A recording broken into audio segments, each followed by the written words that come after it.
Hello, bonsoir, and welcome to the Get French Football News Show. I'm Nathan Staples, and joining me this evening are Eric Devin and Rich Allen. 8 games down, and that feels about the right time to inspect the board. So, who's sprung a surprise, and who has also sprung a surprise, maybe just not such a good one? All of that, and a look at the European action coming midweek after the latest headlines. Saint-Etienne added more to the woe in Monaco on Friday night as Wabi Kazri grabbed a double for Ligue. The 2-0 win sends the home side into fourth, with Leonardo Jardim's team still wallowing in the relegation playoff place. Paris Saint-Germain maintained their 100% record and their best ever start to a Ligue 1 season as they won 3-0 at the Allianz Riviera against Nice. Neymar notched a brace as Willian Cyprien saw red for the hosts just before the hour mark. In the multiplex, Guingamp grabbed their first win of the season with a 1-0 result at Angers, as Lyon were left to rue a missed penalty by Nabil Fekir as they drew 1-1 with lowly Nantes. Elsewhere, Strasbourg soared into the top half with a 3-0 victory against Dijon, who have now lost 4 of their last 5. Caen took 3 points with a 1-0 win at home to Amiens, as Reims held Bordeaux to a goalless draw. On Sunday, Rennes failed to take advantage of having an extra man for a long period of the game as they drew 1-1 against Toulouse, while Montpellier are up to third after they hammered local rivals Nîmes 3-0. In the final match of the weekend, Lille showed off their improvements as they now sit in second after beating Marseille 3-0. 2 penalties from Nicolas Pepe and Jonathan Bamba, respectively, before the latter scored in another just before the end of the game to push Marseille into 6th. And that's all for now. But to keep up to date with all the news in the world of French football, head on over to our website at www.getfootballnewsfrance.com and follow us on Twitter at GFFN. We start this week by shining a light on some of these teams that have been currently pushing up the table a little stronger than we had expected. And we'll start with the team that got the victory this evening. And we've mentioned them a few times already, Eric, in Lille. They've been really impressive to start the season, but we were waiting for maybe that big statement victory that showed exactly how far they'd come. Well, I think we got it tonight.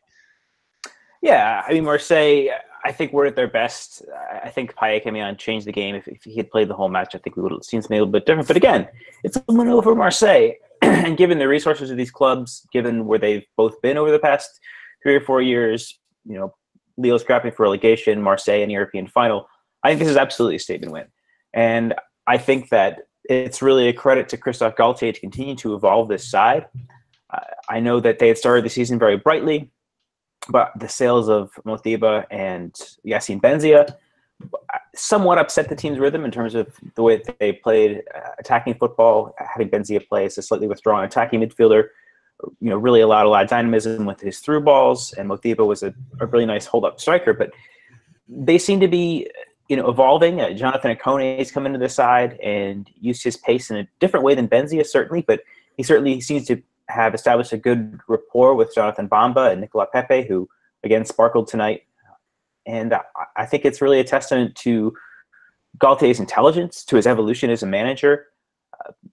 Just to have this team playing bright attacking football with these young players. He was never a manager especially well known for developing young players. I mean, there were a few. You could look at maybe Kurt Zouma, Joshua Gilavogi at Saint-Etienne, but it's certainly, when we think about Saint-Etienne under Galtier, his biggest success, we think about a more veteran side like Stéphane Ruffier, Romain Amouma, Luc Perrin.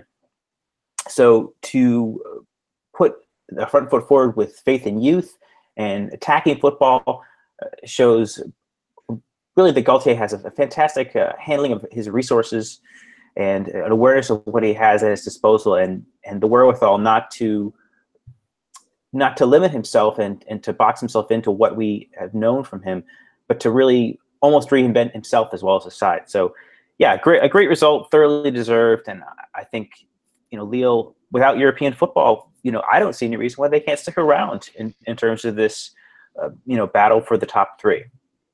Strong words, and that's the interesting thing, really, about this team, Rich. I mean, when Christophe Galtier came in last season, he did the right thing that we expected him to. He shored up that defence. They were stronger, they were more solid. But the evolution this season to being a real entertaining attacking team that we saw, especially on the second goal, well, obviously the play that led up to the penalty, that they can be so dangerous on the counter attack. And Marseille were left to rue that this evening because of players like Bamba, like Pepe. They're just so quick at getting into that attacking third and causing teams real problems.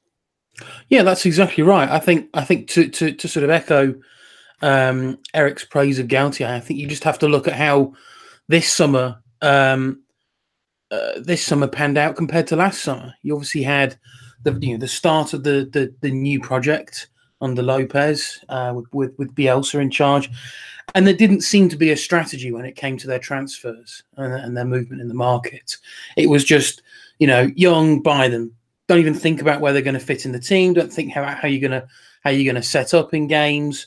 Don't think about actually, are these players any good, or are they simply just young names that you've heard on the wayside? This summer, it seemed a much more strategic transfer window.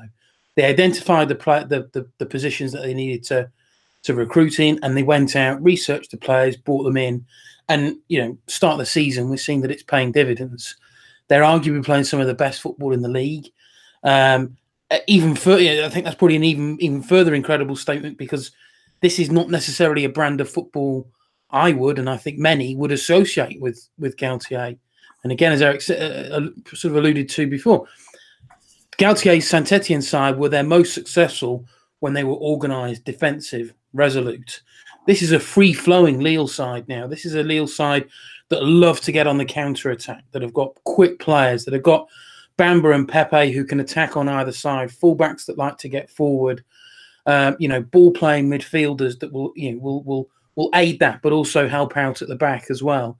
So it's a really, really entertaining Lille side to see. We saw, with a couple of the goals, the penalty awards, just that style of play in perfect action. The sort of one-touch passing, the link-up play, especially. I mean, Pepe and Bamba are the sort of headline makers, but there are a number of players in that team who deserve praise. It's just that Bamba and Pepe are the ones that ultimately get on the score sheet. But the way that they're all linking up, they seem to be all on the same page, which is the complete mirror opposite of sort of the start of this time last season, when it really started to fall apart under Bielsa. So it's huge credit to Galtier, definitely. It's huge credit to these players, I think, as well, that have responded so positively. It would have been very difficult to have really struggled to pick themselves up after last season and the disappointment that they faced. But a lot of these players have recognised, what, Galtier seems to have his head switched on. He knows what he wants. He's telling us what he wants. We can then perform that. So at the moment, it's a very happy camp. It's a very good-looking squad. I think the good thing with Lille is there's still room for improvement, I think. And I think they can still perhaps look at one or two, bringing one or two more players when we get to January. But, if they're still in the hunt for, European place, say top 6, come January, I'd see no reason why that. Top 3, I think, may be a push. The teams that perhaps haven't hit their stride yet probably will. But certainly, you would mark them as a heavy favourite for a top 6 spot at the moment. Yeah, and it's interesting. We can praise plenty of the players and the way that the club decided to go in the summer as well. Keeping Xhaka and using him a lot more this season has proved to be a good idea. Fixing up that defence with a little bit more experience in Font, who's been decent, and Selic has been a really positive in that back line as well. It's really interesting, and the experience of Remy, even though they did move out Motiba, who's doing well at Strasbourg, which is great to see for him personally, at least anyway. It's a really interesting mix. But the one thing I wanted to finish on our talk with Lido, at least anyway, Eric, was Galtier again, and I want to circle back to him. It's been a manager that we've always thought did great things at Saint-Etienne, although it wasn't particularly exciting, but there wasn't really necessarily the money to back him. Maybe he has the course here, but do you also think that this is maybe an indictment on those bigger sides in Liga. I'm thinking maybe even Marseille, Lyon to a lesser extent, because they may not have signed him at least. But a bit of an indictment on them to not give him the go after he left Ligue. We were thinking, right, he's waiting for the right job to make that next step up. But it may be that some people maybe should have taken the gamble. Well, the two clubs you mentioned, I think it'd be hard to get. I know Lyon fans are frustrated with Genesio, and he's always seemed to make a misstep, but the results speak for themselves. That Lyon had generally gotten into the Champions League under Genesio. They've generally acquitted themselves decently well. I mean, that being eliminated by Cesca in the Europa League last year was frustrating, but topping that group with Atalanta and Everton was impressive as well, or progressing from that group, I should say, was impressive as well. Consistently qualifying for the Champions League. I don't think the Lyon would have a right necessarily to dismiss Genesio, given how much turnover there's in that squad. And Marseille, we talk about reputation. I know Rudy Garcia didn't have the best of times at Roma, but what he did with Lille, I think speaks for itself. Winning the double Champions League, that was really impressive as well. So I don't necessarily know that there was a quote unquote bigger club for whom he would have been a good fit. And certainly Monaco aren't going to get rid of Leonardo Jardim. I think PSG would have been a step too far. And I think that if we talk about, okay, yes, those are traditionally successful clubs that have been successful in the past few years, but we should look at Lille as being a sleeping giant. I mean, they have the stadium, they have the culture of recent success, they have a large area from which to draw. I know Lens and Amiens are nearby regional rivals, but they aren't a club with a natural regional rival in close proximity to sort of draw support away from them. So I think that maybe the question is Galtier, I hesitate to use this phrase again, but to make Lille great again. And I think that he absolutely is. I think that, a minimum, even with a minimum of investment, he's shown what he can do. I think that we're seeing now, again, like I said, he's a coach for whom needs must. I think that maybe his profile in terms of improving players would suit a club like Lyon with some younger players, like looks of a Bertrand Traoré or a Martin Terrier. But I think that by and large, I think that Lyon makes sense for him because he's going to be given perhaps a little bit more autonomy. He's going to be a little bit more out of the spotlight. I think it makes sense. And I don't think, again, that the clubs, say we look at Marseille, Monaco, and Lyon, that any of those clubs really rightfully would have a reason to want to be shot of their manager since Galtier had left Saint-Etienne. And it's a confidence booster for him, at least. Anyway, many were saying that when he took the Lille job, it was sort of at the beginning at least a step down. That it maybe should have reconsidered leaving Saint-Etienne, though it felt like the right time. It's great for him to rebound and possibly a bit of club that now may match his ambitions, as they never really quite were at Ligue. And we'll come on to them a little bit later, really, because they're one team that's doing well. Another team that are doing well as well, Rich, is Montpellier, and I don't think anyone expected this. They've not lost since the opening day of the season now. That's 7 games running. Yes, there's 3 draws in there, but 4 wins as well. And they got a real great result today against a Nîmes side that can be tough to break down. They got a good result in midweek where they had to sort of come from behind as well, and let it loose at the very end, but they won't be too disappointed at that. But they have the joint best defensive record at the moment with Lille and Paris Saint-Germain, both with only 6 goals conceded. But they've been a real surprise, and they may be, with the mixture that they've added in, that we'll be worried about the defensive side with Roussillon and Mukiele going, but adding Delors, adding Laborde up front as well, both grabbing goals today as well. It's all coming together for them, isn't it? It is, and I think, as you touched on there, the backbone of Montpellier, sort of probably ever since they won the title, really, has been solid in defence.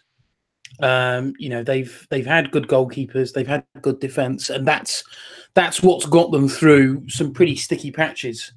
Since that title win, I had great concerns for them at the start of the season. in terms of going forward. It has for a couple of years now been a real struggle. I saw the recruitment of Andy Delors, of Gaëtan Laborde as a big risk. Laborde, we have seen with Bordeaux, he's capable of being a perfectly solid striker. He's not going to set the world alight, but he just seems to have consistency issues. Delors, ever since his return from Mexico, has never really got close to the heights he hit when he was at Caen and Tours before that. So, and obviously Delors has also got then a slight attitude issue. I think that has perhaps not helped his progression since returning from Mexico. So I think bringing both of those in was a real risk, because effectively they were pretty much pinning their hopes. Giovanni Sio was sort of frozen out, and it now looks that he's been shipped out to the Middle East in a loan move. So they were really pinning their hopes on two strikers who were by and large fairly unproven, certainly inconsistent, so far I have been proved wrong. Delors, to give him great credit, has knuckled down. He's worked hard. He's battled hard in each game that he's played. He's showing the effort and the desire that I think was certainly lacking for quite a few years, I think. So it's real credit to Der Zakarian that he's got Delors back to that level. I don't think he's necessarily at his best yet, but he's certainly at a level that we haven't seen for some time. And Laborde, again, maybe this is just another little mini hot streak as we saw with Bordeaux, but we'll see. But again, they're both looking, to be real positive impact to the team. You add in then Florent Mollet. I thought he today was excellent, probably man of the match. I thought the way that he dictated in that midfield, he was moving to the left, moving to the right. Lovely cross for Laborde's headed goal as well. It's great to see him back and playing well. I know he suffered from injury the last couple of years. And then obviously, Montpellier still have that very solid defence. Hilton, for his age, gets a lot of credit at 41 now, but there are others. Benjamin Lecomte was rightfully rewarded with a call up to the French team last time out. I think Pedro Mendes has been a very underrated signing since moving to Montpellier from Rennes last season. I think he's been an excellent foil for Hilton. Daniel Congres again is a perfectly adequate backup. Ruben Aguilar, I thought last season when he played looked really good. He started this season well as well. So it's all things looking good. I still reserve judgment on whether Delors and Laborde can keep this up for a sustained period of time. I think the real test will be if or when that lean spell for both of those comes, and then we'll see how Montpellier can fare and whether they have enough to get through without strikers perhaps in form at that time. But for the time being, they've gone out each game, they've worked hard. It's another one where we have to credit the coach.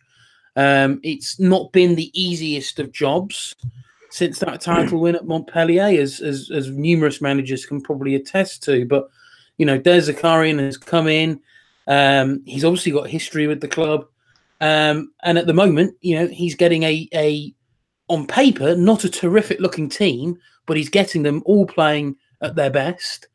And getting the results to merit it as well. So, it's hats off to Der Zakarian. Yeah, it's strange to think that we sort of criticise his defensive style, really, Eric Der Zakarian. We had it at Nantes, and the fans weren't happy at all with it, and they eventually left. It never really worked out at Reims either in Ligue 2, but it was a surprise to see him come through the door at Montpellier. But he has had really two terrific seasons, a season and a half at least anyway, so far with the team. I mean, we were pinning them to potential relegation candidates if they didn't get their act together, but they certainly have. And especially today, this was sort of, again, a watershed moment, despite not really having played a major team just yet, and it might be a little further down the line before they do really, until sort of November time, surprisingly. So they've got a lot of space to work in, at least. But this was with a local derby against a team that does like to play attacking, dangerous football. They really, really dominated that game. Yeah, I think that's something that shouldn't go unmentioned either. That obviously this is a big rivalry restored to Ligue 1 for the first time, I believe, in 25 years, and that we've seen from Nîmes how this team can get at players. I know missing Teishi Savanier makes a difference for this team. We shouldn't fool ourselves on that. He's not exactly caught the eye the way some players like a Renan Ripa or a Sada Thube have, but I don't think we should underestimate how important his influence is on Nîmes in that center of midfield. But again, yeah, just echoing Rich's points, I think that makes it even more impressive. Yet, no, Nîmes are not a PSG. They're not a Lyon. But I think that what we've seen in Ligue 1 in recent seasons is that we have every year there seem to be sort of these teams that bubble under for a while but can't get it done against supposed lowlier opposition, and that trips them up, whether it be not in recent seasons having a tilt at Europa League and falling short at the end due to the losses that you wouldn't perhaps expect them to have, or a draw here and there. But I think that this particular edition of Montpellier is much more clinical, much more focused, and has, again, in Florent Mole, a player who makes this team tick by offering not only creativity, which, I mean, to be fair, they had in years past, like Riyad Boudebouz, even Stéphane Sessegnon when he was on his game. You had a fair modicum of creativity in that side. But what you perhaps didn't have is an ability to work, to drive, to play in that hard-pressing, aggressive style that De Zakarian favors so strongly. And I think that looking at the signs of Delors and Laborde, again, yeah, they are fitful goal scorers. I'm not going to shy away from that. But we saw from Delors his best. You know, his pressing from the front was very integral to Caen's best performances under Patrice Garand, and that we're seeing that again here. That there's a hunger and a willingness to fight, and that also we've seen too that De Zakarian has a track record of improving players. We think about how Skiri and Sambia have improved in that midfield. We can echo the likes of perhaps Jordan Veretout and Valentin Rongier as really having come to the fore under De Zakarian when he was in charge, not 3 or 4 years ago. Again, yes, those teams are playing somewhat negative football, but he still has a good eye for developing players and for getting the best out of them. I think Nicolas Casa is another one that's coming down the pike that I think we can be very impressed. He played, I believe, at center back this afternoon, but is also capable of playing as left-sided wing back. So there's a lot more to come, I think, from this team. Again, you know, we haven't seen them against the big sides, quote unquote, but I think that winning what was potentially a very, very, very difficult derby today is a big feather in their cap, and they really deserve the position that they're in. And I don't necessarily know that they have quite the weapons that a Lille or a Saint-Etienne do going forward, but I think that this is a side that should continue to be in the conversation for at least the top 6 come season's end. And that's a real positive for them. They wouldn't have even imagined necessarily at the start of the season they would be anywhere near that. And a side that maybe probably wanted to be in that sort of direction, but have really impressed so far this season, especially given what happened at the start of last season, at least, is Saint-Etienne. Rich got a strong 2-0 win against the side there.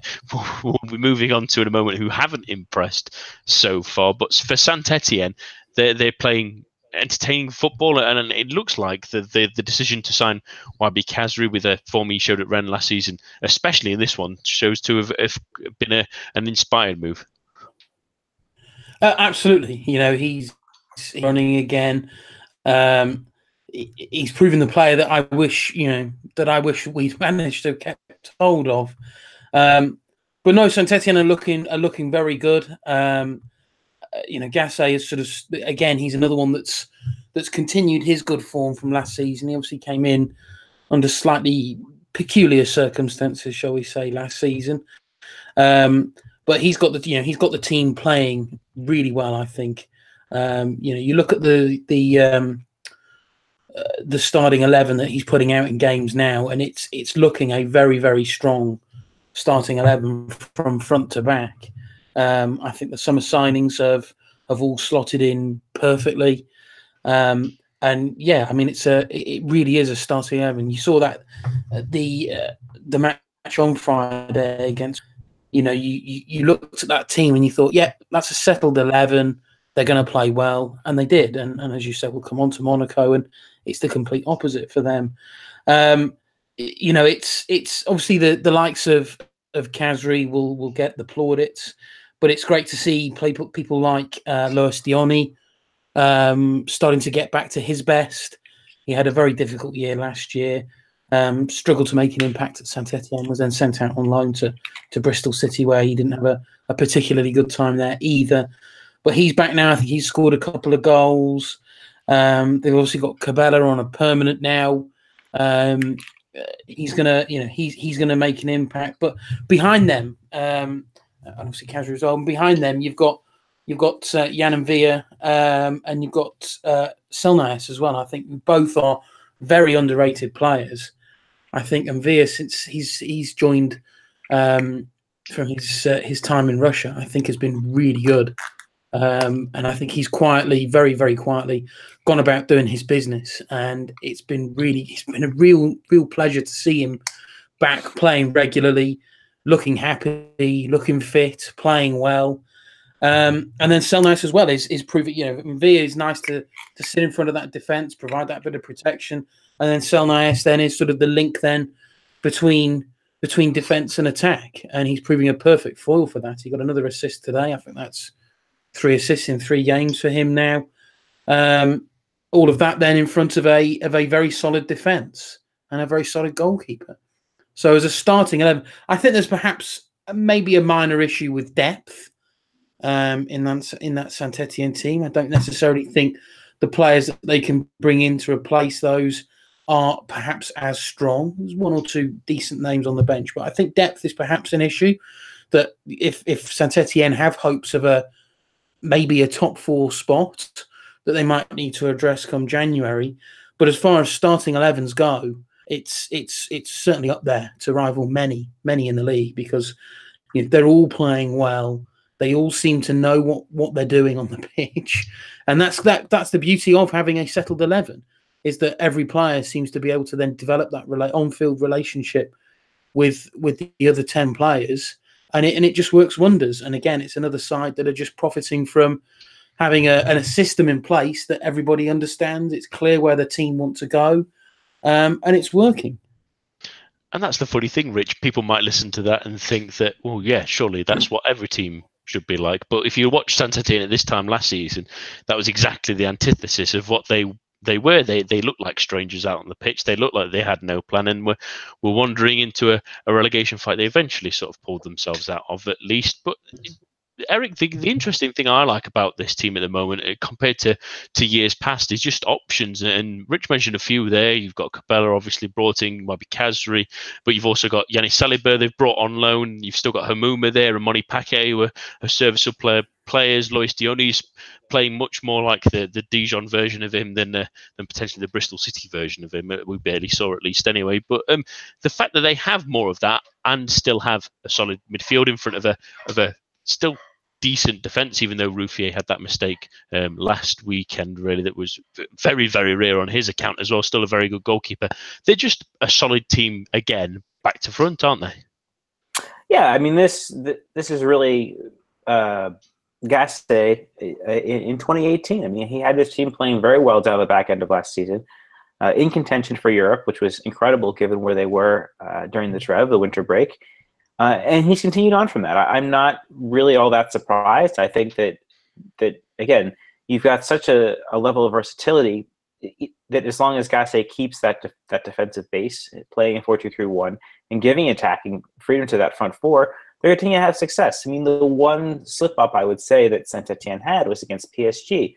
Now, again, losing to PSG, there's no shame in that, but the frustration in that match was that Gasset, for some reason, tried to play some sort of a 3-4-1-2, 3-4-3, I don't know what it was, but trying to use Gabriel Silva and Kevin Moni Paquet as wingbacks, it's never going to work. It didn't work. It left the likes of Perrin woefully exposed in terms of his pace up against Draxler, who really talk to them.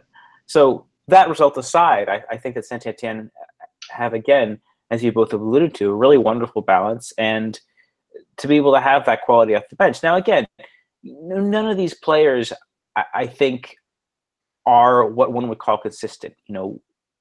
We love the talent that Khazri could be, but it's always been a half season here, a 5-match run there. Cabela maybe a little bit more so. He struggled with injury. I think he's missed a handful of matches this season. Diony, the same thing. Robert Baric has been effective, but when fit, again, fitness has been a huge concern for him. The same with Salibur. But I think there's enough characters there in terms of just a basic level of talent that Jean-Louis Gasset can continue to say, okay, well, if Amuma's not on his game today, if Monipeke is not on his game today, if Diony is not on his game, I've got a full complement full of attackers. That's perhaps not what he really had last season. Arnaud Nodin's a young player as well who's spent some time on loan. Perhaps is fighting to get some time if Saint-Etienne have perhaps a late run in the League Cup or in the Coupe de France. So yeah, again, that depth in attack is going to impress. I mean, I might want to see a little bit more depth, particularly at fullback. The fact that they did play 3 at the back, I believe, was down to Debuchy being absent. That's a little bit frustrating. I mean, I don't really know what their options are at fullback beyond Silva and Debuchy. And I know there's Kolo, but is he going to be used as more as a center back or more of a left back? You also have, I believe, Sheikh Mbenge is still in their books, believe it or not. But yeah, depth could be an issue. But again, I really like the continuity, even that Gasset has established in terms of a philosophy. I mean, there has been a fair amount of turnover in that playing staff, to be fair. But the signings they've made are really astute, and Gasset has a clear idea of what he wants to do.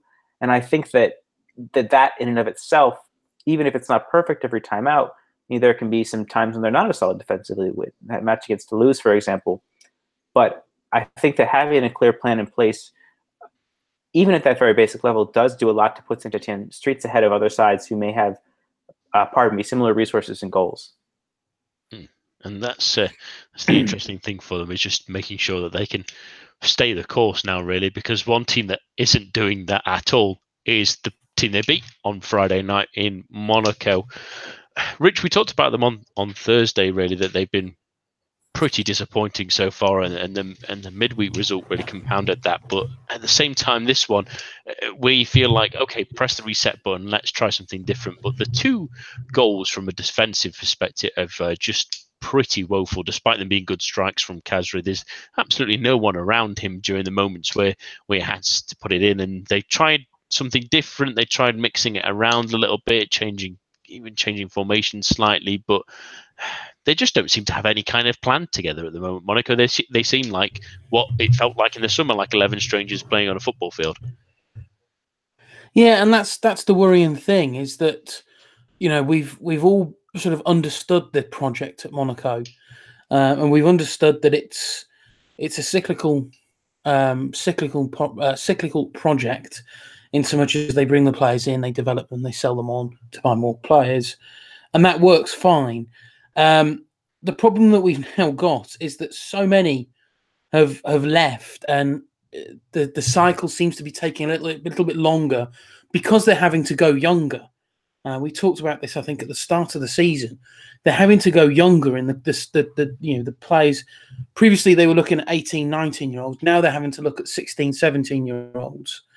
And the problem they've now got is, of course, they are left with a position where they've almost got too many of these inexperienced, but they're talented players. It's not doubt that they are talented players, but they're very raw players. A lot of these youngsters that they brought in, and they're not necessarily ready to help launch a top 3 campaign in Ligue 1 at the moment. It will come. Of that, I have no doubt. You look at the team that was put out on Friday night.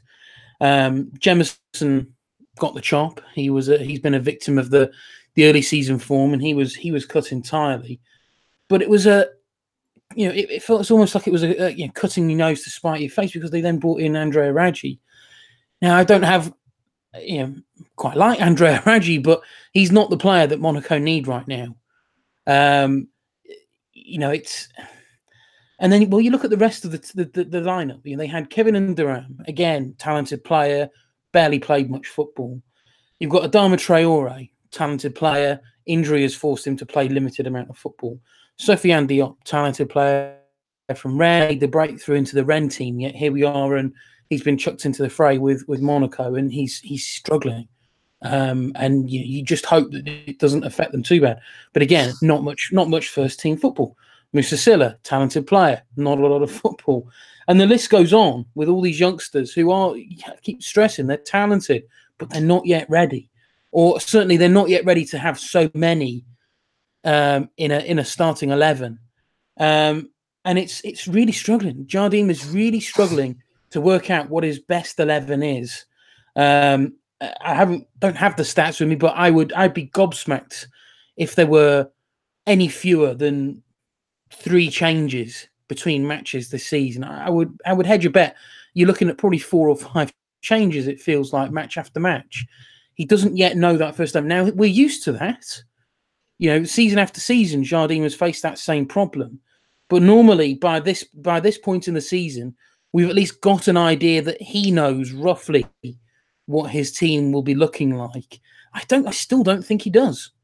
We've seen him dabble with formations. We've seen him dabble with so many players playing in such a variety of positions. I really don't think he's particularly any closer to knowing what his ideal, strongest, best first 11 is. And if he doesn't know, and we're what are we? Week 8, are we now? You have to wonder how much longer is this going to go, and how much longer can Monaco afford it to go? And that's not me saying that Jardim's job's on the line, but that's not me saying that by a long shot. But it's simply saying of how damaging to this project will it be if they don't make? Well, if they don't make, let's go with how damaging to the project will it be if they don't make Champions League football? I think it's potentially pretty damaging. But at the moment in time, you have to say, well, how damaging will it be if they don't make European football at all? Which at the moment it's looking like that could be that could be something that happens. PSG are obviously away with it. We've got Lyon and Marseille will pick things up, but have ultimately haven't still picked up point. Talked about earlier in the show, we've got Lille, Saint-Etienne, Montpellier, all performing really, really well. And then you've then got a couple of other teams then who are perhaps just off that a little bit. That's a lot of making up that Monaco need to do. And if unless Jardim gets that starting 11 sussed, I don't see any particular end to this run of form and this run of disjointedness that we're seeing. It's a real problem. I don't envy Jardim because I couldn't really tell you what Monaco's strongest 11 would be right now. I really couldn't. You would say, Golovin has got to come into there at some point now. He's obviously took a while to get back from the World Cup and regain fitness. He's got a couple of substitute appearances under his belt. You would have to say he comes into the starting 11. His substitute appearances have been perhaps a limited bright spot for Monaco in recent weeks. Aside from that, there just seems to be an over-reliance on senior players who aren't playing well, and youngsters who just seem too phased. So it's a real problem for Monaco, and I think it's still yet some time off of solving itself.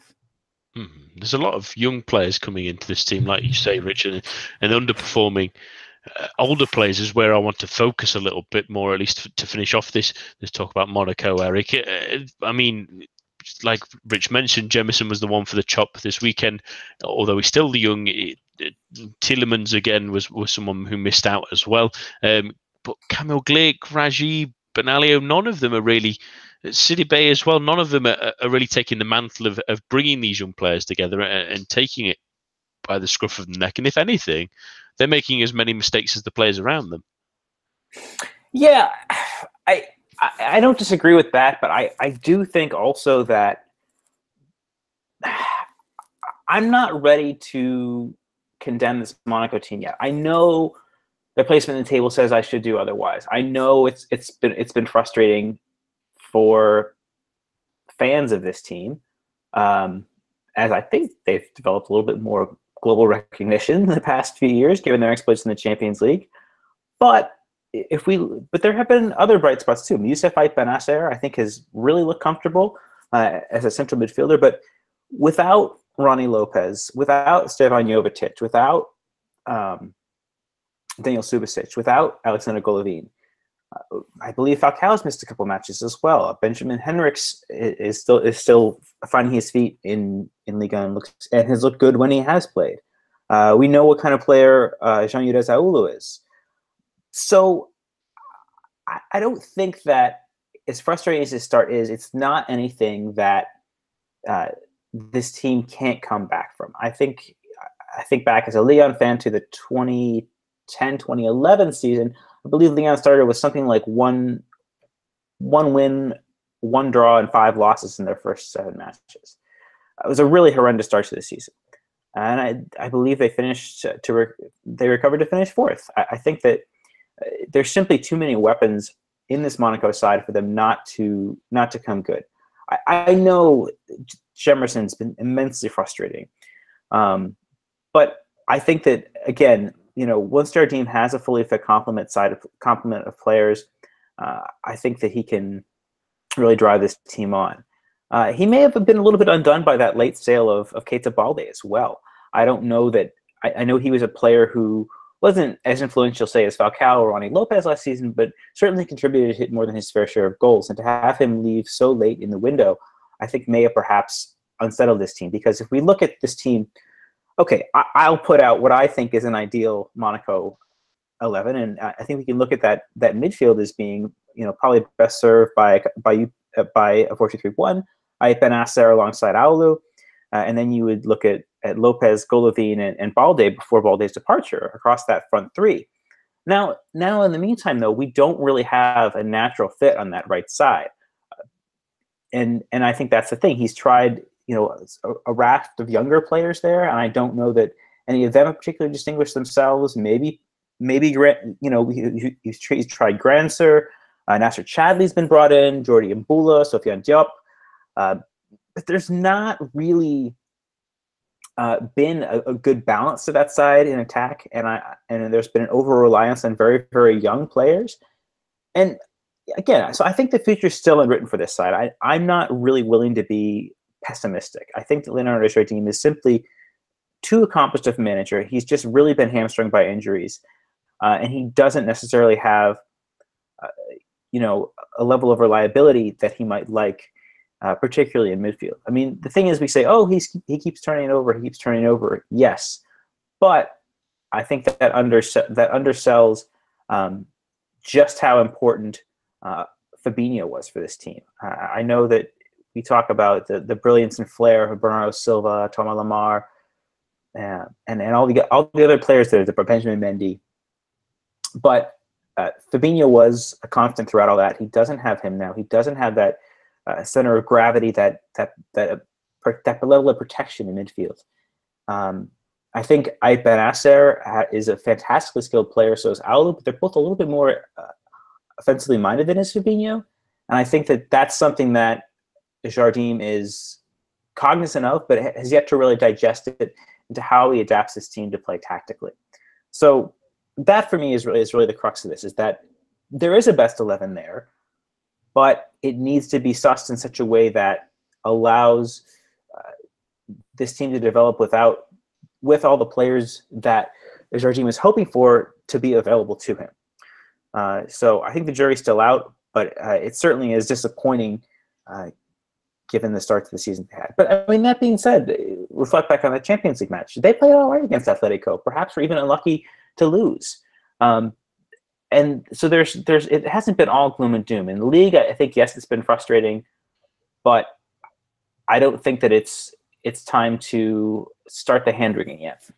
And this is the thing. I think if you've cast your mind back a couple of seasons ago when they still had Anthony Martial, they had a great second half to a season. It's to show that the Jardim maybe just needs that time to pull them together, and maybe the second half of the season may be a bit more successful. That's actually, Nathan, that's an absolutely amazing point, because he did in that season switch that system around to give more focus to Bernardo Silva, to Yannick Ferrer-Carrasco, and to Anthony Martial. He completely evolved that team in the second half and got them back into Europe. And what's to stop him from doing that at this point in time? I think especially with Monaco at the moment as well, maybe they just need another big break. Maybe that one after next weekend when we go back to international football, he can reassess. A couple of the players won't go on to international duty. Maybe he can work something then and reset things and head on from there. But we'll wait and see if they can turn things round. We're going to head to European action, at least anyway, which returns in midweek and involves several Ligue 1 sides. And let's start with the Champions League and PSG, who didn't get off to the greatest of starts, Rich, but they face the easiest game in the group, and that's being as kind as possible to Red Star, because they are in a very tough group as it is. But this one, especially at home, should be a nailed-on one, and at the same time has to be a nailed-on one as well. It does, and I think it's probably important as well that the performance is good as well. Win is obviously, first and foremost, the most important thing off the back of the defeat at Anfield. But it was, we spoke about it after the game. Although they were seconds away from getting a point, it was still a pretty poor, pretty limp performance. So I think it's also important then, first time game in the Champions League, they put on a professional performance. It's not about flair. It's not about fancy tricks. It's getting the result. It's putting in a positive performance. That's the most important thing. Ultimately, if they don't, and worst case scenario, they don't take all 3 points, they're in a real world of trouble. As you say, this on paper is the easiest of games. It won't be an easy game.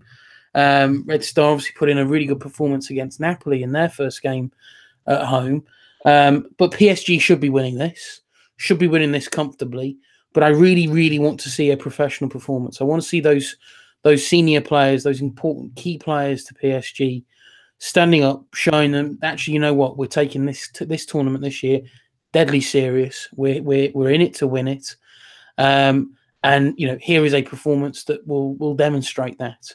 We didn't see that for in the first game against Liverpool. This is a chance that they can put that behind them. They can now think, well, you know what, that's behind us. Yeah, we played poorly. Yeah, we were seconds away from getting a point. But look, let's move on. Let's go out. Let's put in a strong performance. Let's get the 3 points, because of course they then face a trip to Napoli in the following round, which will be another tricky game. So it's vital that the win is secured, but I think it's almost as important that the performance is strong as well. Yeah, let's get back to winning ways will be the mantra, I'm sure, from Thomas Tuchel in midweek. And on to a side that did win their first game of the campaign for Lyon, and they have Shakhtar visiting them, who grabbed a draw in their first game. They'll be possibly even still riding off that high against Man City, despite the draw at the weekend, Eric, which was a little bit disappointing, but they may have had a little shifty glance, at least at this game in midweek, because they know that a victory here with one of their home games puts them in a really, really strong position heading into the third round of things, and how vital that could be in terms of getting into the next round. Yeah, absolutely. I mean, I think that I don't want to jinx anything, but yeah, six points from 2 matches would have them, at worst be 2 points ahead of 2 points ahead of Hoffenheim, who they would then face if Hoffenheim were to beat City, who they would then face in their next 2 matches with, a chance to get at least a split there, all but qualifying for the round of 16. And still, a very, very good chance of finishing top of the group, which I think few would have expected when the draw was made. So I was pretty frustrated with the match yesterday, though. I think that I don't doubt that Lyon can get themselves back up for this, but I think that they didn't pay not enough respect, and that was frustrating to see. They're thinking, Cardoso's the last match. This team's not been much up to much, but not showed, that just as Lyon themselves did against Manchester City, that if you don't give us the time of day, if you don't give us credit, if you think you can walk this, it's going to come back and bite you. And it did. Again, Fekir's missed penalty. Okay, yeah, it's frustrating, but I mean, for what he's given to this club over the last 4 or 5 seasons since he broke through, I'm more than willing to begrudge him that. And bearing that in mind, it was frustrating to see, but I think that Lyon have it in them to refocus and to play well against Shakhtar. You're going to get a full match out of Tanguy and Dembélé. Luka Toussaint, I think, will be fit. He'll probably partner him in midfield. Houssam Aouar did have a nice match the other day. I was kind of surprised he played as extensively as he did. But again, you're going to have this team back at full strength, and I think that's going to make a big difference. So, yeah, I would look for Lyon to put Shakhtar to the sword. They didn't look. I mean, I only saw the highlights of their draw against Hoffenheim, but they didn't look the most organized defensively. And I think that that's something that Lyon, with all that individual talent, you think about Bertrand Traore, Memphis Depay, if he's in the mood, perhaps even Moussa Dembélé, certainly have the ability to put the Ukrainian side to the sword. And it's extra frustrating when they gave a couple of players the rest in midweek and got a really good result, and gave some of a couple of players that like Terrier and Dembélé a bit more confidence. Disappointing that they couldn't match that at the weekend, but they hope that the Ukrainian side might be another interesting test, an interesting test for Monaco, and it doesn't really get easier for them in their group because they obviously played Atletico on the week 1, and they have to head to Germany to take on Borussia Dortmund in week 2, who've had a decent decent week. I don't think anyone will begrudge a 7-0 win, and then beating Leverkusen at the weekend as well, although a little bit of difficulty in that one, but high scoring at the moment as well. That's not the kind of team that a Monaco side bereft of confidence that is leaking goals with a leaky defence. That's not the kind of team you want to be facing. It's not, but it in a weird way, it could just be what the doctor ordered. I would argue that in terms of a 45-minute performance, their first half performance against Atletico Madrid was probably Monaco's best 45 minutes of the season so far. Certainly one of their best 45 minutes of the season so far. It's not going to be an easy game. Dortmund are going to be all-out attack.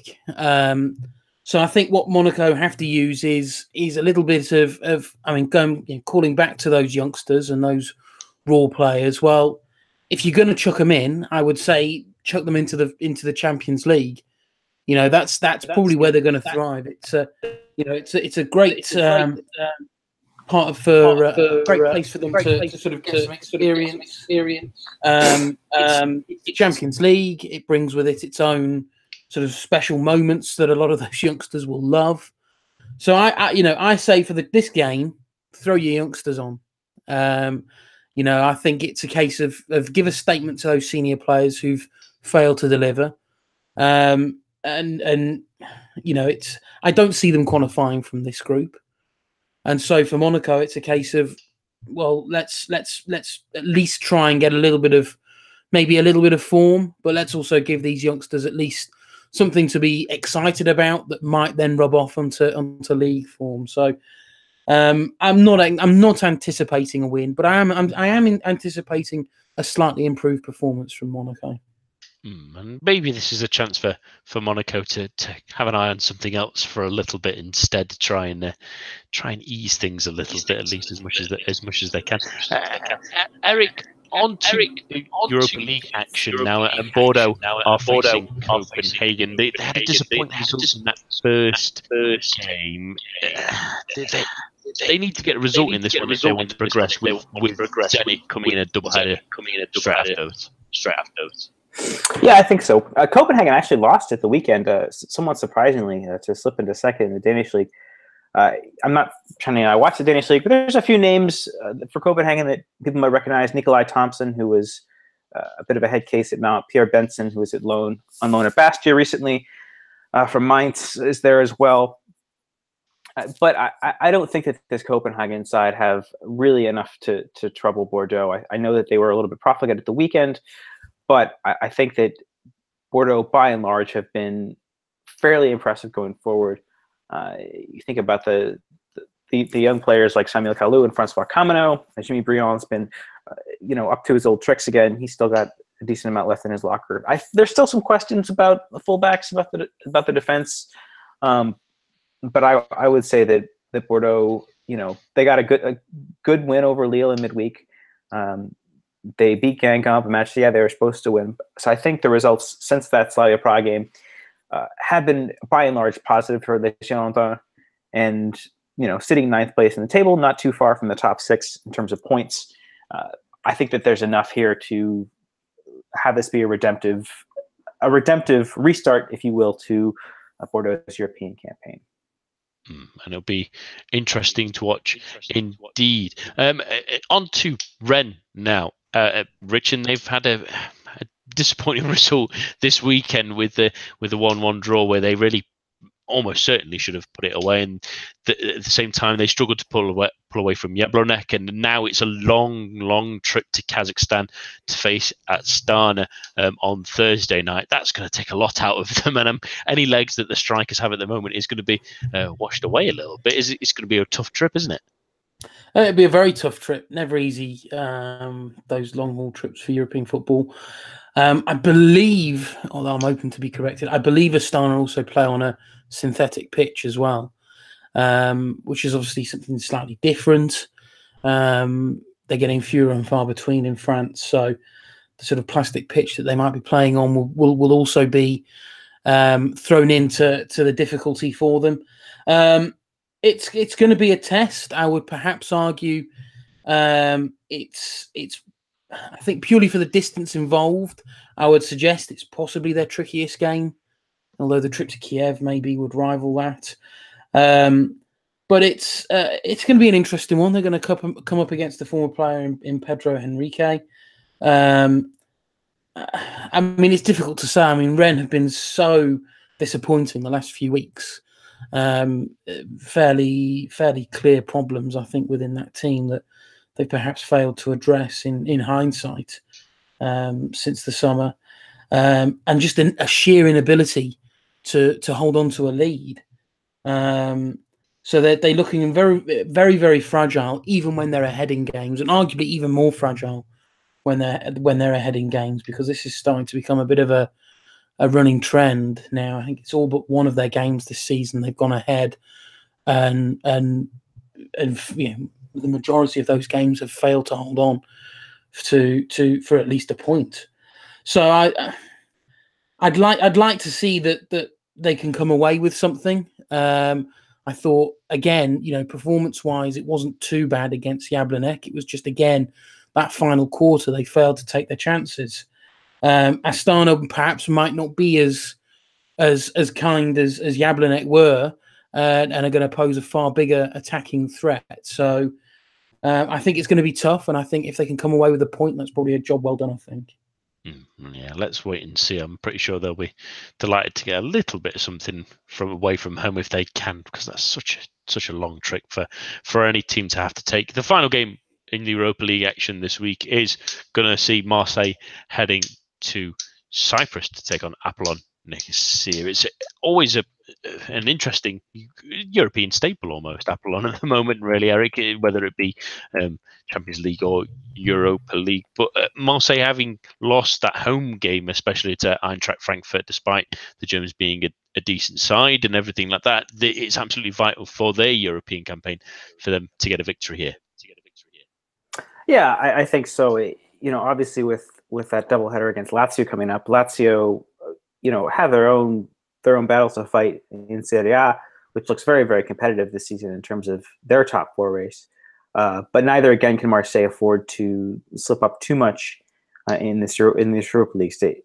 I think that given Marseille's ambitions to reach the Champions League domestically, I think that they can't really afford to take a total flyer on this. They should expect progress, at the very least, to buoy their coefficient number. So, I mean, it's hard to say. We think back to Lyon's battle against Apoel Nicosia a few years ago, and what a dogged, nasty fight that was. I don't know if that's especially emblematic of Cypriot football, but I do think that this is going to be a match that's going to challenge Marseille in a way that they perhaps don't see in a way week in, week out in Ligue 1. And I would say perhaps a scoreless draw, a 1-1 draw. I don't see this being a high-scoring match. I don't see Marseille, playing the sort of attacking, free-flowing football that we're used to seeing from them. They will have Jordan Amavi back. I think that can't be undersold, given how dynamic he could be on that left-hand side. Hiroki Sakai, can't really do a job there, and neither can Boubacar Kamara. So it's important to have the former Nice and Aston Villa man back. I don't expect a whole lot from Marseille, but I think this could be. I don't know. I don't want to say the end for Marseille's European campaign, but I don't see them taking that much off of Lazio and failing to win here, which I don't see them doing. Could put them in a very difficult position, I think. Absolutely, and I do apologise to Apollon Limassol fans, of course. It's not Nicosia who hires me in the first place, at least. Anyway, let's go on to our Ligue 1 snapshots to finish off, and what we've missed from our Ligue 1 weekend. We covered it quite extensively this weekend, but there's always a couple of stories that slip through the cracks, as it will. Rich, what's your Ligue 1 snapshot? Mine's actually just one looking forward, perhaps not back, and just with one eye on the fourth on Thursday, when Didier Deschamps announces his French squad for the friendly against Iceland and the Nations Cup game against Germany, purely because there's potentially some big Ligue 1 interest in a couple of possible new call-ups. With Tolisso definitely out, it's looking like Umtiti will be out as well, and Benjamin Mendy as well. The hot favourites, according to a number of sources, are that Tanguy Ndombele and Ferland Mendy will be coming in for Tolisso and Benjamin Mendy. And I don't think few can argue against either of those call-ups. I think both have been hugely impressive. I think Ndombele has in the last week put in 3 of the performances of the season so far, and may go on to be performances of the season that will struggle to be beaten. He was rested, for the game at the weekend, and it was noticed. I think for Lyon's performance. So I think his call up for France would be just reward for his performance. And Ferland Mendy, has come from Ligue 2. Obviously a real stellar season with Lyon last season. Started off this season in equally good fashion, and then the 2 that are in line for a call up in place of Umtiti are Aymeric Laporte, who I think we probably all would have as next in line, but also a number of people putting in for Abdou Diallo, who's obviously started his Dortmund career very well, has enjoyed his time in Germany since leaving Monaco. So it's it's an exciting time, I think, for some uncapped players, because there's huge opportunities, I think, now for this international break to stake a claim. And that's one we'll look forward to. Eric, what's your snapshot? Florent Mollet's free kick against Nîmes, 35 yards out, 40 yards out. You all watching this match as well, Rich? I know you were, Nathan. Fair distance, yeah. I know it's not but I mean that would have been one for the ages had that gone in. Just a real reminder of his talent. I think that I can't emphasize enough, what a fantastic player this is. Someone with a great level of creativity, inventiveness, but also willingness to work hard. I think he scored 7 goals in the second half of last season for Metz, which is really impressive given the dire state that they were in. And he's taken that inventiveness, that verve, that drive to Montpellier's side that are better suited defensively to allow him just that bit more freedom to really express himself. And I think we're seeing, now a player who could potentially reach double figures in assists, and really drive Montpellier as they continue to press for European football, which is, no mean feat given this player was signed by Metz on a free, I believe, from Ligue 2. And remembering that he had that wonderful goal earlier this season as always, sort of swerved in and out. He's a great little player. That will do it for this week. My thanks to Rich, Eric, and all of you listening at home. Do join us for the preview show on Thursday, and the main show will be back at the same time, same place next week. A bientôt, and goodbye.